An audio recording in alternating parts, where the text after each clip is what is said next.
Deixa eu dar bom dia para o Wellington Barros, também para Leandro de Jesus. O Leandro é o nosso comentarista dessa manhã de quinta-feira e o Wellington Barros já sai com informação importante, porque eu estou muito atento e preocupado a um discurso que começa a rolar por aí com relação à segurança pública no Brasil e pedir para o Wellington Barros destacar essa primeira notícia e a gente já vai ouvir também o comentário do nosso querido Leandro de Jesus. Wellington Barros, bom dia, seja bem-vindo, bom trabalho, Barros. Fala, Pitoli, bom dia a você, um abraço a todos que nos acompanham. Pitoli, eu vou trazer uma notícia que é do ICL Notícias, mas é uma publicação importante e acho que vale a pena colocar na discussão. ICL, o Instituto Chupa Lula. Isso, né? o ICL. E é o seguinte, eles dizem, uma reportagem aqui do Kleber Lourenço, que teve acesso a um documento reservado do Ministério das Relações Exteriores que avalia o projeto de lei 1283/2025, proposta que altera a lei antiterrorismo para classificar facções criminosas e milícias como organizações terroristas. O parecer interno de circulação restrita entre diplomatas e assessores jurídicos recomenda posição contrária à medida e alerta para consequências jurídicas, diplomáticas e econômicas graves. A posição do Itamaraty ganha reforço dentro do próprio governo. Segundo a reportagem, o secretário nacional de Assuntos Legislativos do Ministério da Justiça e Segurança Pública, o Marivaldo Pereira, também criticou a iniciativa e afirmou que equiparar facções a organizações terroristas não trará nenhum ganho real no combate ao crime. Aí tem uma fala dele que diz o seguinte: a equiparação de organizações criminosas a organizações terroristas não vai contribuir em nada para melhorar a repressão ou a persecução penal a essas organizações. Nada que tenha na lei do terrorismo ou que possa ser acrescentado na lei antiterrorismo. Não há nada que não possa ser acrescentado na lei de organizações criminosas. Essa é a afirmação do Marivaldo Pereira. E aí, segundo o parecer do Ministério de Relações Exteriores e a aprovação desse PL, desse projeto de lei, romperia com a arquitetura jurídica construída após os atentados de 11 de setembro, que distingue crime organizado transnacional, que é regido pela Convenção de Palermo, das práticas terroristas reguladas por tratados e resoluções específicas da ONU e do Conselho de Segurança. O documento sustenta que o texto do projeto coloca o Brasil em desacordo com as normas internacionais e pode gerar reações externas que afetam diretamente a política externa e a economia.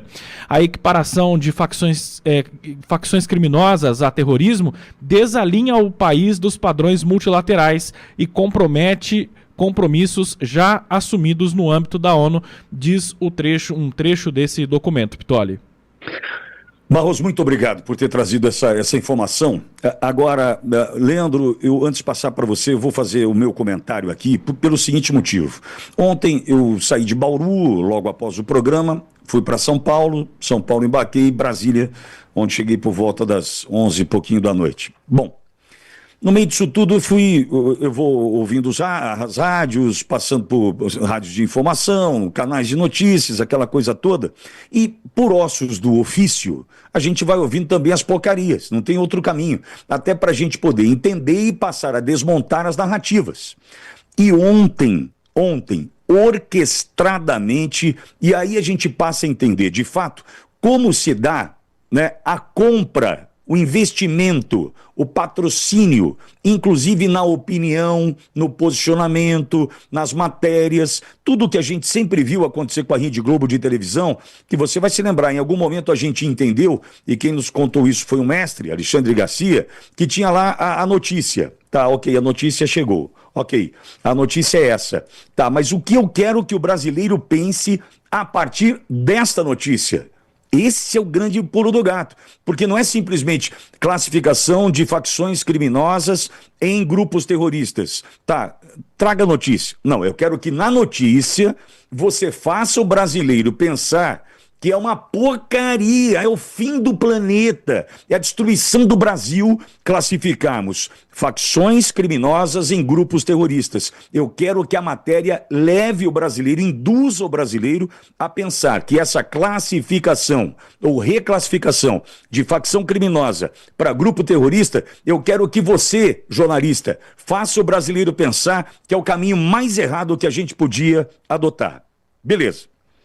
No meio disso tudo, peço desculpas por pronunciar esse nome aqui numa rádio tão patriota, tão conservadora como a Auriverde, mas passei pela Band News e fui ali ouvir o que pensava Reinaldo Azevedo, que teve uma mudança repentina de comportamento, pensamento e alinhamento ideológico. Eu posso imaginar o motivo, embora eu sei qual é o motivo. Ele também sabe, muito melhor do que eu, inclusive, né? Não posso dizer aqui, porque como a gente não tem prova, eu coloco o meu telefone à disposição de qualquer um, né? Quebra de sigilo bancário, em especial, né? Bancário em especial, telemático, telefônico, está aqui, tá? O meu telefone está à disposição de quem quiser, né? Para entender como é o meu dia a dia e como eu lido com questões com relação às minhas convicções. Diferente de muitos que, se abrir o aplicativo do banco, a gente vai entender como foi feito o investimento no convencimento. O investimento no convencimento, se é que você me entende, para um bom entendedor, um pingo é letra. No meio disso tudo, começo a ouvir que, olha, classificar facções criminosas como grupos terroristas, isso pode afetar inclusive o mercado financeiro, isso pode atingir em cheio bancos, isso pode acabar com empresas, isso pode... Espera um pouquinho. Aí começa a ouvir essa história, essa ladainha no Reinaldo Azevedo, né? Inclusive ofendendo quem pensa o contrário, que é de praxe de quem não tem argumento, né? Ou tem um português rebuscado e acha que falar bonito é o suficiente para convencer. Falar bonito não é suficiente para convencer ninguém. Ninguém. Mesmo porque quando a mentira, né, faz parte do discurso, a mentira não consegue, amigo. Ela tem perna curta e a verdade é persistente. A gente sabe disso. Bom, mas enfim... Eu começo, desde aquele primeiro momento, naquele contato com a análise do Reinaldo Azevedo, perceber que canais de notícias no YouTube, rádios, emissoras de televisão, até hoje pela manhã, tomando café para sair do hotel para vir para o estúdio, né, eu ouvi na Globo, o mesmo discurso. Aí eu falei, filhos das mães, mas como eles agem, como são ardilosos, eu já entendi, então eles estão querendo fazer com que eu pense que agora reclassificar facção criminosa, classificando então como grupo terrorista, que isso vai ser ruim para o Brasil. Olha o discurso safado, olha o discurso comprometido com o crime destes que estão tentando iludir brasileiros, não você que ouve a Auriverde, né? Eu sei que você já pensou aí, né? Mas e essa parcela de brasileiros desavisados, ignorantes, que ainda assistem esses estúpidos e que vão falar, é verdade, a gente não pode reclassificar agora, né, a facção criminosa como grupo terrorista, senão vai ficar ainda pior a minha situação, né, diante desse governo que está destruindo a economia brasileira. Eles estão agindo dessa forma, ou seja, a oportunidade que temos de passar o Brasil a limpo, de dar adeus às facções. Eles vão destruir a narrativa de que precisamos nos livrar disso. Cláudio Castro, presidente Bolsonaro, Anderson Torres, que foi ministro da Justiça e Segurança Pública do presidente Bolsonaro, eles vão tentar destruir tudo isso, com a narrativa de que o Brasil pode perder. Olha o tamanho da nojeira, da sujeira destes que estão achando que a oportunidade pode ser perdida. Por quê? Porque o PT tem alinhamento com essa turma aí e ninguém solta a mão de ninguém. Olha o tamanho do absurdo. Por isso pedi para o Barros trazer essa informação com a primeira de hoje. E vamos ouvir o comentário também de Leandro de Jesus, deputado estadual do PL da Bahia. Leandro, olha o tamanho do absurdo. Bom dia, seja bem-vindo. Bom dia, Pitoli. Bom dia a toda a nossa nação auriverde. Toda a nossa audiência, né? Temos que iniciar esta quinta-feira, Pitoli, ouvindo esses absurdos, né? É impressionante a capacidade que este governo tem e essa imprensa, né, que se vende a esse governo, a capacidade que eles têm de tentar criar uma narrativa para defender o indefensável.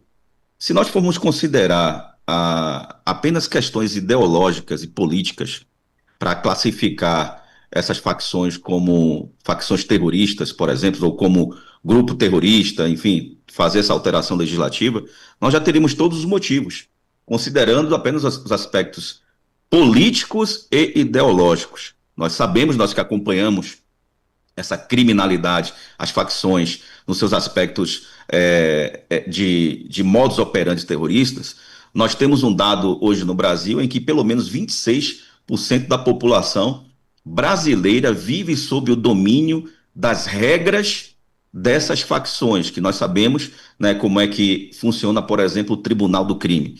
Essas facções impõem nessas regiões, comunidades, favelas, enfim, um domínio sobre o comércio, um domínio sobre o comportamento da população, aqueles que fugirem das regras, seja sobre as questões de comércio local, seja sobre as questões sobre a ideologia do banditismo que eles impõem naquela sociedade, aquela família, ou aquele cidadão, ou aquela mãe, vai sofrer a repressão desses membros desses grupos terroristas, como nós já queremos classificar. Então, isso por si só mostra que eles são uma oposição a um Estado organizado. Eles são uma oposição à nossa Constituição, às nossas leis. Eles se opõem àquilo que nós entendemos, inclusive sobre questões políticas, como se deve organizar um país e assim determinar quais são as leis, né, do nosso país e o que está em vigor em nosso país. Então, isso por si só, a perda de território nesse sentido para esses grupos terroristas, óbvio que já nos faz entender que são sim grupos terroristas não apenas domésticos, né, como alguns inclusive às vezes querem classificar. Não, é o terrorismo doméstico, não, porque nós sabemos que essas facções já ultrapassaram inclusive as barreiras do nosso país e operam em outros tantos países. Então não é apenas um terrorismo doméstico. Sim. Então, se nós quisermos levar isso a sério, entendendo a violência que essa população que é refém dessas organizações criminosas terroristas sofre, nós não podemos ouvir o PT, nós não podemos ouvir a esquerda, nós não podemos ouvir essa grande mídia que quer vender essa mentira de que não se pode ou não se deve classificar como grupos terroristas essas facções, porque eles estão, infelizmente, defendendo essa criminalidade. Hoje mesmo, Pitol, eu estava assistindo alguns vídeos que encaminharam para mim, tanto de outros locais, mas aqui também da Bahia, onde moradores de comunidades estavam sendo espancados, né, inclusive mulheres sendo espancadas no Tribunal do Crime, porque simplesmente eles achavam, ali, o daqui da Bahia, inclusive, que eu assisti, eles achavam que aquela mulher havia descumprido uma regra da localidade quando ela saiu de um bairro, né, para ir a outro bairro, só por isso. Leandro, isso é o que acontece em El Salvador, ou acontecia em El Salvador, é um absurdo, Exatamente, então é o cotidiano. Exato. Então, se nós tivéssemos realmente um governo preocupado com a população, preocupado com o trabalhador, preocupado em combater essas organizações terroristas para o bem da população, óbvio que nós temos que agir para trazer uma punição maior, porque o que altera? Né? Se nós classificarmos as facções como grupos terroristas, nós teremos penas mais duras, que pode chegar até 30 anos, inclusive. Nós poderemos ali, inclusive, punir como terrorista indivíduos, não apenas ter como a questão das organizações criminosas, que você precisa ter pelo menos 4 pessoas para classificar como organização criminosa. Não, no caso do terrorismo, até um indivíduo que ele for ali identificado naquele modus operandi, ele vai ser punido como um terrorista, né? E é o que nós precisamos implementar aqui, além de outras questões que envolvem as questões processuais, a punição, enfim, o cumprimento de uma pena, né, em sendo condenado, ou seja, nós vamos endurecer todo o sistema punitivo para esses faccionados, que é o que a gente precisa. Agora, é impressionante como o PT, como o governo está trabalhando junto com a imprensa que eles alimentam com o nosso dinheiro para desinformar a sociedade. É impressionante, Pitol.